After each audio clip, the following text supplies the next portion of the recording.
Hey there, welcome to Concept Hunter. Today we're going to talk about Selfcrifice. Yeah, Selfcrifice. I said it correctly. The name doesn't really work. I mean, I get it, but it doesn't really work. This is a game jam game, a global game jam game. So it was done in 48 hours, though it seems incredibly polished. If you got this polish level down in 48 hours, that's incredible. Though I feel like you may have worked on it a little bit afterwards to make it really, really polished. I don't know, I might be wrong. It's by Ori Brusilovsky, Asaf Noodler, Yaron Granot, Tal Rudenstein, and Zevik Perry.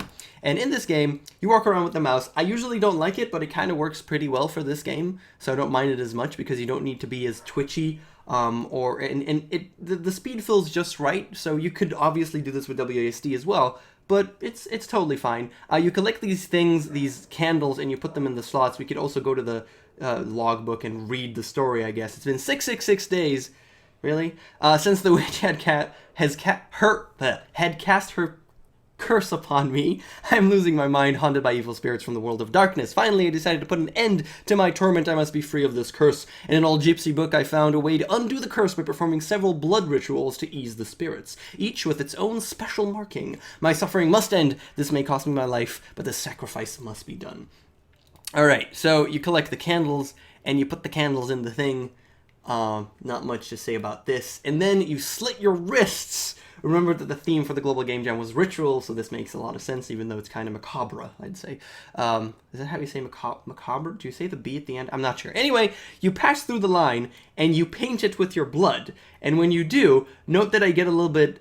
is this moving with time? I think it's moving incredibly slowly with time, but obviously with distance as I move along, it slowly goes down. And when you complete the line, which is a design note that I really like, you actually get a little bit of health back. Once you finish everything, you go to the middle and you get some epileptic into your face, which is really, really epileptic. I should probably remove those. So, please don't cause epilepsy in people. That's really really unnecessary. But aside from that, I actually really like this game. I think it's a pretty cool. Some of the design issues, like I said, that you get healed after you finish a full line is really smart, especially as the markings become really, really complex. And now we have these spirits. This is actually stage 1. Again, thank you. Now we got stage 1. This is stage 2, where we got these spirits. Note that they're blind. Their eyes are folded, are under wraps, and they're randomly moving about and trying to be annoying to me. And if I touch them, I obviously will take damage. They kind of move a little bit too random for me. I mean, there's no visible pattern, it's just kind of, and it's very rotation based, which means that they could really just turn on a dime and you could get screwed, which I kind of dislike. I wish it was a little bit better in the sense that it could have chosen a point and then kind of make its way to the point and then choose another point and make its way to the point. That's some kind of pattern. It's a little bit more predictability, and it really, really helps to try and understand and navigate the map instead of them just being very, very random. Because I can't say anything. I can't tell what exactly they're doing. And I think it would be better if I could a little bit predict their patterns. The second thing that we're noticing right now is the green guy. And the green guys, actually, I really, really, really dislike them. Thank you again for the epilepsy. So the green guys I really, really dislike. And the thing is, the design thought behind it was that they can see you, so they always target you, but they move really, really slowly, so it's not a big deal. The problem is that because they move so slowly, and please note, it's because if they moved faster, I actually believe the game would be easier if they moved faster. Because they move so slowly, it makes sense for them to kind of be where you're going.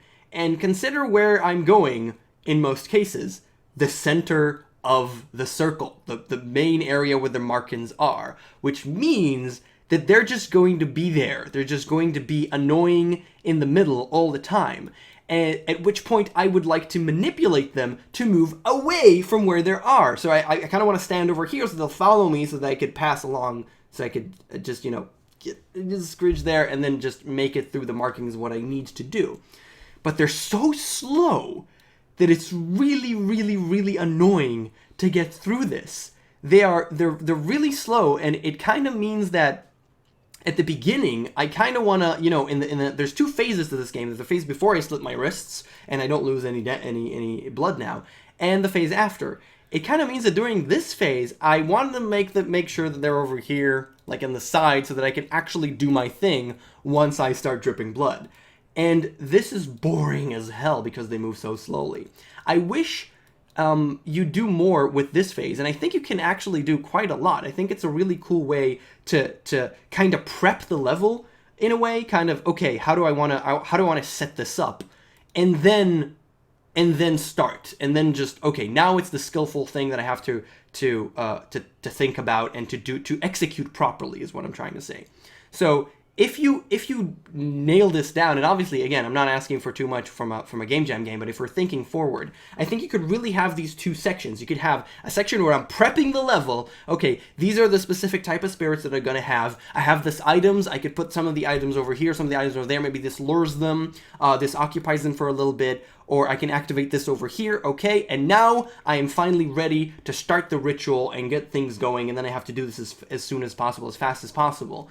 If you have, you know, a little bit of skills, maybe use more items, more things that you could do, you could prep the level and then get it done. And I feel that could be incredibly cool to do, and a much nicer game where it's kind of like a puzzle at the beginning, and then it's an execution stage. I feel like it could be very powerful, and I think you have the stage set for this. You just have to, you know, put in all the parts properly. So right now, it's just, you see they're in the middle. They're always in the middle, so it's kind of annoying.